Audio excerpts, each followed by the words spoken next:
শ্রেষ্ঠা কিছু করেনি তো? মানে নতুন করে আবার শ্রেষ্ঠার সাথে কোনো ঝামেলা হয়েছে, হয়তো রেগে এদিক ওদিক কোথাও চলে গেছে, সেসব কিছু হয়নি তো? কিছুই তো বলা যায় না।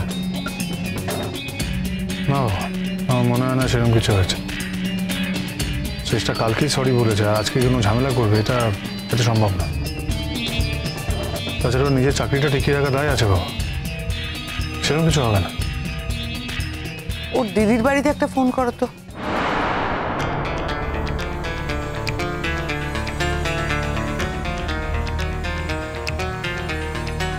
হ্যাঁ, বাট ফোন করবো কি করে? না মানে ওর দিদির নাম্বার আমার কাছে অনেকদিন আগে ছিল, কিন্তু এখন তো ডিলিট হয়ে গেছে। তাহলে আর কি, এই টায়ার্ড অবস্থা সারাদিন কাজ করার পরে এখন আমাকে যেতে হবে ওর দিদির বাড়িতে। মরেন সেখানে গেছেন কিনা সেটা দেখার জন্য। ওখানে পেয়ে গেলাম তো ভালো কথা, নাহলে যে আমায় কোথায় কোথায় খুঁজতে হবে কিছু বুঝতে পারছি না বাবা। আমি তোমার সঙ্গে যাই? না না, তোমায় যেতে হবে না। তবে হ্যাঁ, ও দিদি বোধহয় ওকে ডেকেছে আর চলে গেছে ওখানে।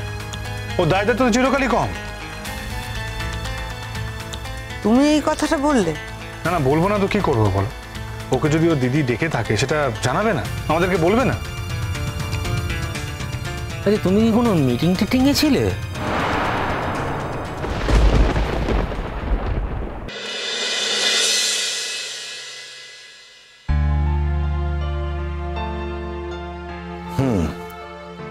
কিন্তু তুমি সবার কাছে গোপন করে এ বাড়িতে থাকছো, মানে এটাই বা করতে চাইছো কেন?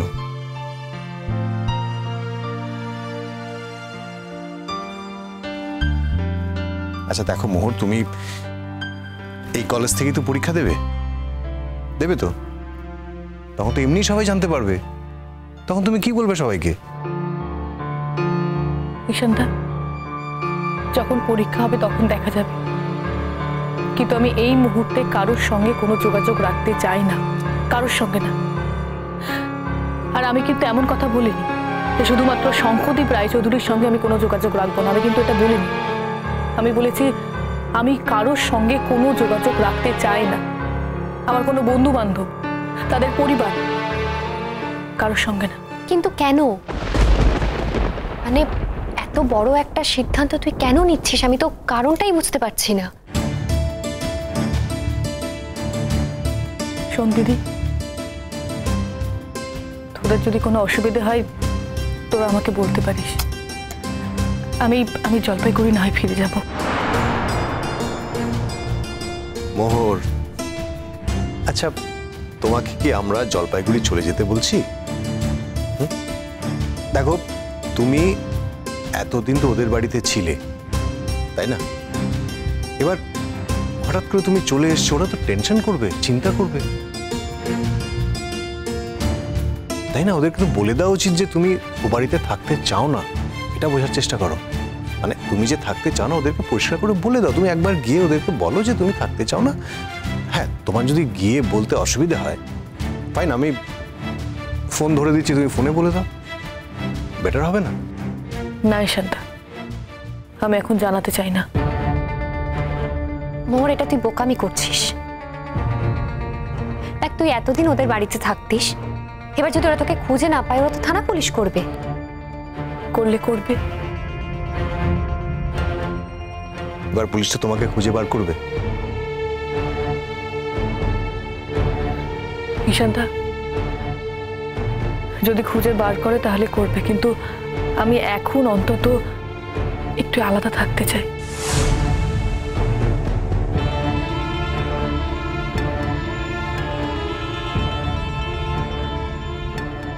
এখনো কয়েকটা দিন বাকি আছে বিয়ের।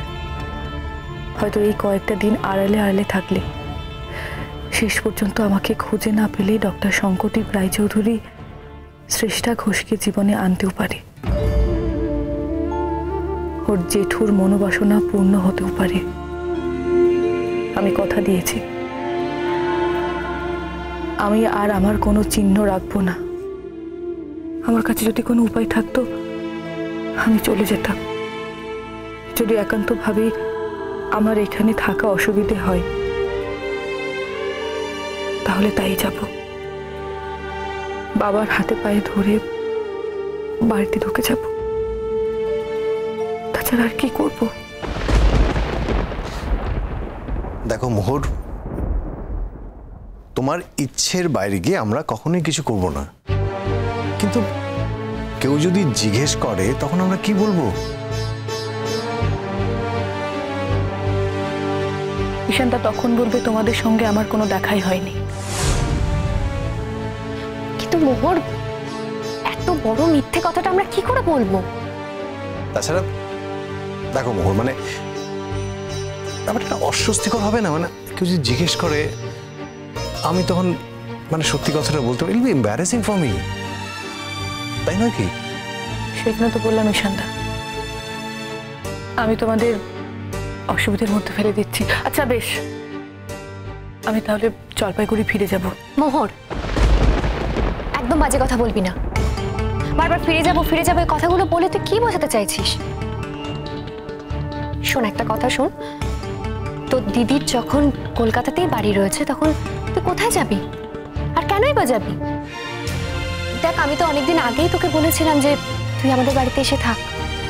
তুই ওদের বাড়িতে থাকতিস কেন? দেখ, ওদের সঙ্গে তো তোর পাকাপাকি ভাবে কোনো সম্পর্ক তৈরি হয়নি। ওদের বাড়িতে থাকার থেকে তোর নিজের দিদির বাড়িতে থাকাটা অনেক বেশি সম্মানের হতো নাকি? আচ্ছা, তোমার কি ও বাড়িতে কোনো অশান্তি হয়েছে? মানে না ঈশানদা, এই বিষয়ে আমি আর কোনো কথা বলতে চাই না। হ্যাঁ, মিটিং ছিল তো ওই অ্যাকাউন্টস ডিপার্টমেন্টের সঙ্গে। তাহলে আর কি বলবে? হয়তো তোমাকে বলবার জন্য গিয়েছিল, তুমি মিটিংয়ে ছিলে, তাই জন্য আর বলে আসতে পারিনি। না, এটা তুমি কি ধরনের কথা বলছো বাবা? মিটিংয়ে ছিল তাই জন্য আমার সাথে যোগাযোগ করতে পারিনি? হ্যাঁ, হয়তো আমাকে কল করেছিল, কলে পাইনি, একটা টেক্সট তো করতে পারতো, করতেই তো পারতো, সেটা তো করেনি। না, আমার কি সারাদিন সারা রাত ধরে মিটিং চলছে? কি এমন ইমার্জেন্সি কাজ ছিল সেটা যে চলে যেতে হলো তাকে? সেটা তো আমরা এখান থেকে কি বলতে পারবো না শঙ্খ। আমি বলছি কোনো ইমার্জেন্সি কিচ্ছু নেই, কিচ্ছু ইমার্জেন্সি নেই। আর যদি ইমার্জেন্সি কিছু হতো ও কি করতো? কিছু করতে পারতো কি? আচ্ছা, ধরে নিলাম যে ওদের কোনো ইমার্জেন্সি হয়েছে বা কিছু হয়েছে, ওর জামাইবাবু হয়তো এখানে নেই, ওর দিদি হয়তো বলেছে আমি একা থাকতে পারবো না, তুই আমাদের কাছে এসে থাক। তো সেটা তোমাদেরকে বলবে না, আমাকে বলবে না? না না, মোহর বসু তো এখন আর শুধু মোহর বসু নেই, এখনো মোহর রায়চৌধুরী। ওকে যে সম্মানটা দিতে হবে অন্তত এই তিনজনের কাছে। তো শ্বশুর শাশুড়িকে জানাবে না, তার বরকে জানাবে না, না জানিয়ে চলে যাবে, এসে চাইতে আমি মেনে নেবো না বাবা, আমি মানবো না। হ্যাঁ, সে তো বটে, নিশ্চয়ই ভুল করেছে। যখন দেখা হবে বকা বকি এসব করে দিও। বাচ্চা মেয়ে তো অত খেয়াল থাকে না। বাচ্চা মানে? না কি, আরে কিছুদিনের মধ্যে, কয়েক মাসের মধ্যে ও গ্র্যাজুয়েট হয়ে যাবে, বাচ্চা। তারপরে আবার মাস্টার্স করবে ও, বাচ্চা মানে? কিসের বাচ্চা? না, বাচ্চা তো বাচ্চা বলছে, বাচ্চা তো নয়। বাচ্চা হলে কি আর এই কি? না, বাচ্চা হলে কি?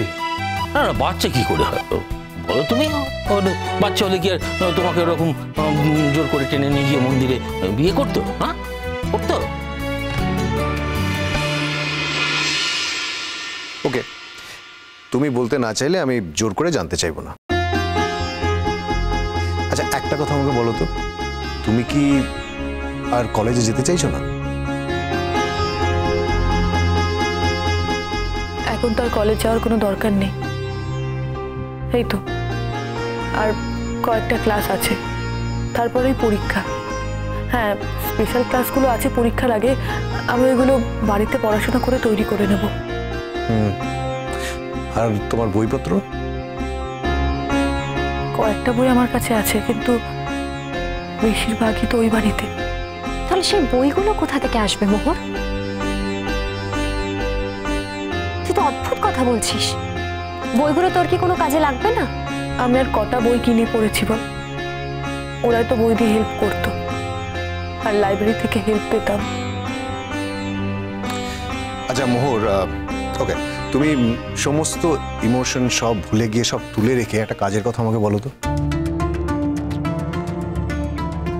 এই যে তুমি বইগুলো এখন পাচ্ছ না তো তো কি করে, মানে তুমি কি নতুন বই কিনতে চাও? সেই জায়গায় নতুন বই যদি কিনতে চাও তাহলে আমি তোমাকে কিনে দিতে পারি। দেখো, এতদিন অবধি তুমি আমাদের কাছ থেকে কোনো হেল্প নাওনি, তুমি নিজের মতো করেছো, যা করেছো নিজে করেছো। কিন্তু এখন তো একটা সুযোগ যখন পেয়েছি আমরা, সেটা তো আমরা কাজে লাগাতে চাই, মানে সেই সুযোগের সদ্ব্যবহার করতে চাই। হবে তো?